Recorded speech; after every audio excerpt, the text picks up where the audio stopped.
as of December, we lost a great man, and I really am a huge Six Million Dollar Man fan, so I wanted to do a tribute to Marty Brooks today.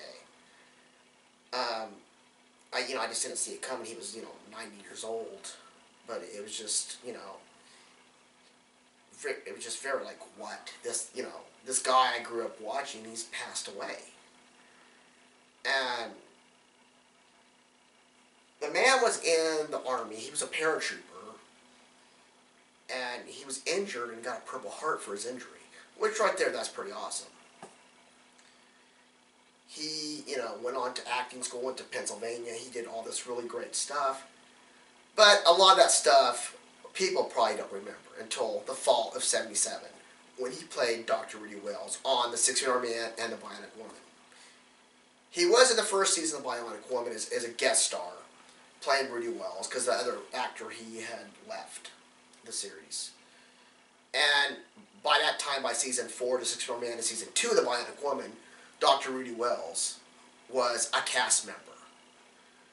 So,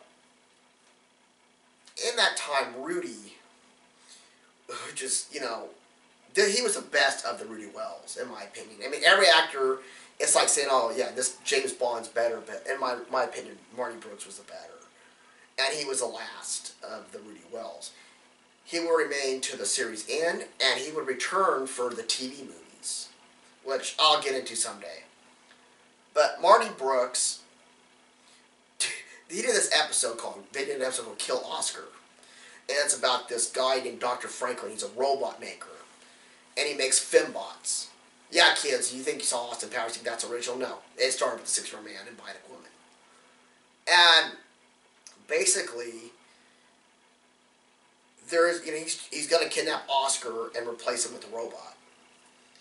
Well, there's this part that they have a fembot be replaced by Oscar's secretary.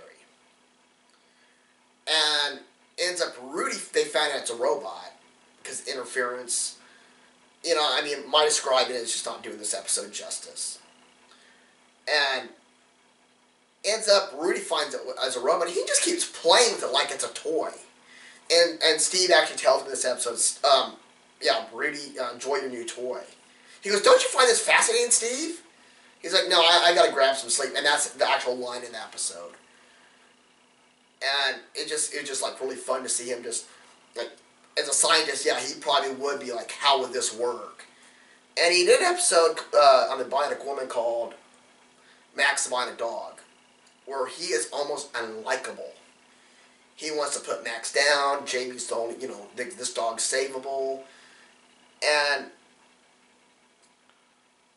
he just did so many great episodes. He did an episode called Ultimate Enemy, where he gets injected with on this island, with this serum, and he has superhuman strength like Steve, but he goes completely, utterly insane. And Martin just gave another great performance. And like I said, he was in the 3 TV movies. And it's just really hard for me to really do this. I'm sorry. I just love The Six Million Dollar Man so much.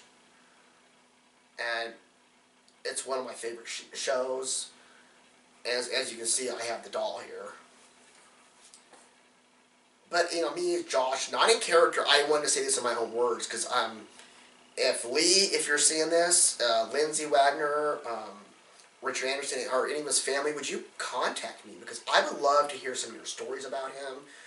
And anything you have to say, I would really be interested in hearing, because I'm just going off his career as an actor and saying, oh, I loved him as Rudy Wells. He was the best Rudy Wells. But, you probably have more personal stories about on set, or maybe just stuff you did outside of work, if you did. But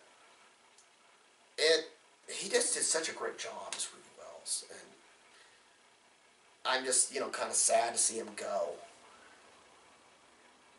So I wish, your family the best, friends the best, and remember, there are fans like us that love this show and will always remember him as Dr. Rudy Wells. So until then, I'll see you next time.